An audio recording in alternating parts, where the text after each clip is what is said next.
Welcome to today's Explainer. Every year on August 8th, millions of us across the globe celebrate International Cat Day. But you know, this event, which actually started back in 2002, is about so much more than just sharing cute pictures of our pets online. Today, we're going to use this explainer to take a really fascinating journey into the lives of one of humanity's oldest, most beloved companions. We're going to trace the ancient human-cat bond, unpack some of their absolute superpowers when it comes to biology, and then take a completely objective look at their ecological footprint and what it really means to be a responsible caretaker today. So let's jump right in. Here is our roadmap for today. 1. A 10,000-year friendship. 2. Feline biological superpowers. 3. Cats and the ecosystem. And 4. Responsible cat ownership. Starting right off with Section 1, a 10,000-year friendship. You might be surprised to hear that unlike a lot of domesticated animals, cats actually kind of domesticated themselves. Think about it. When early farming communities first started storing grain, rodents naturally followed. Wildcats were drawn to this giant buffet, and humans, well, they absolutely loved the free pest control. The bond actually goes way back. In fact, archaeological digs in Cyprus have uncovered human cat burials dating back roughly 9,500 years. That proves this close friendship existed centuries before they were famously revered for protection and fertility in ancient Egypt, long before they became the global companions we know and love today. Moving on to Section 2, feline biological superpowers. Ever wonder how your cat just casually strolls down a pitch-black hallway without bumping into anything? It really comes down to their exceptional vision.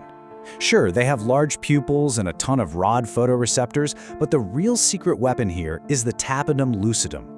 This is a reflective layer sitting right behind their retina. Now, they can't see in total pitch-black darkness, but this layer acts just like a mirror, bouncing whatever available light there is back through the eye. It lets them hunt with drastically less light than you or I would ever need. And their superpowers definitely don't stop at sight.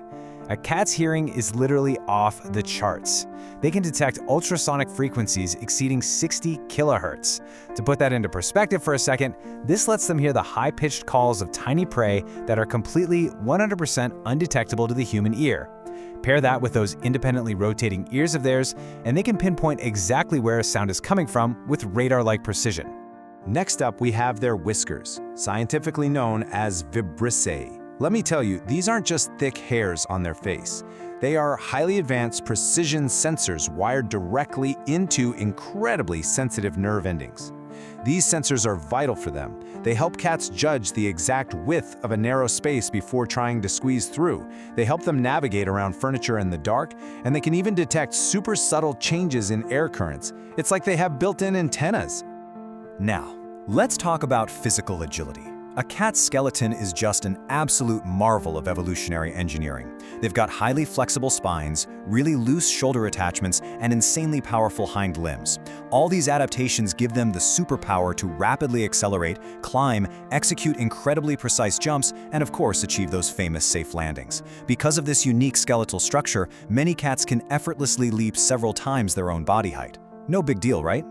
So all these physical traits make them elite, highly efficient predators, but they also have some totally unique physiological behaviors. Which brings us to a really fascinating question. Why do cats actually purr? It's a sound recognized by literally anyone who has ever petted a cat, but the actual science behind why they do it is surprisingly complex. It turns out, purring isn't just a sign that they're happy and relaxed. Scientists believe cats purr for a whole bunch of reasons. Yes, it's used for relaxation, communication, and crucial mother-kitten bonding. But they also purr for self-soothe when they're stressed out. And here is where it gets really crazy. Research suggests that their typical purring frequency, which is between 25 and 150 Hz, is being actively investigated for potential benefits in bone and tissue repair. That means your cat might literally have a built-in healing mechanism. And speaking of communication, here is a fact that might just blow your mind. Adult cats rarely ever meow at each other. Now, feline communication does involve a highly sophisticated mix of tail positions, ear movements, facial expressions, and scent marking. But the classic meow, that is totally unique. It evolved primarily as a specialized communication tool just for interacting with us.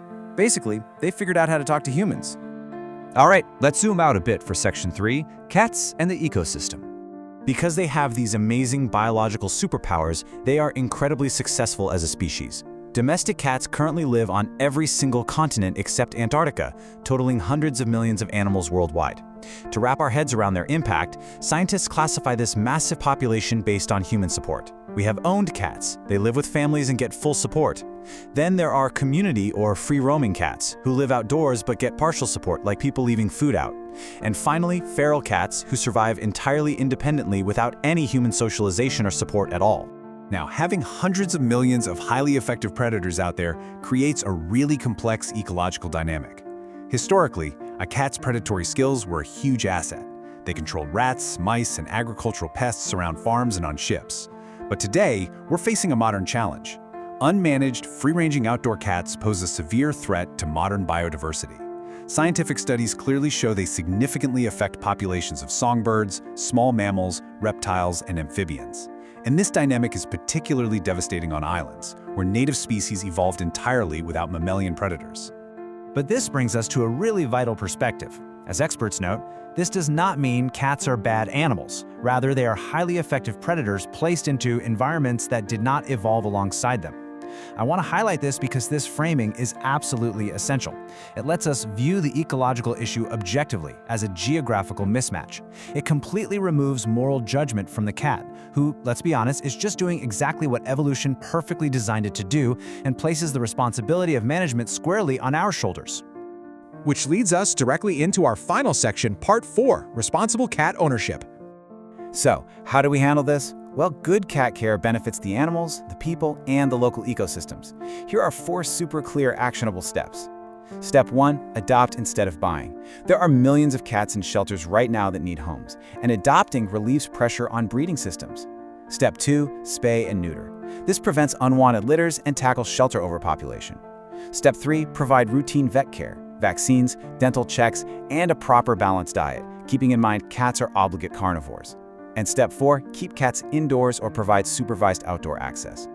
This protects your cat from traffic and disease, and crucially, it limits their predation on local wildlife. Now, if you are following that 4th step and keeping your cat indoors, you absolutely have to provide environmental enrichment to keep them happy. They need mental and physical stimulation.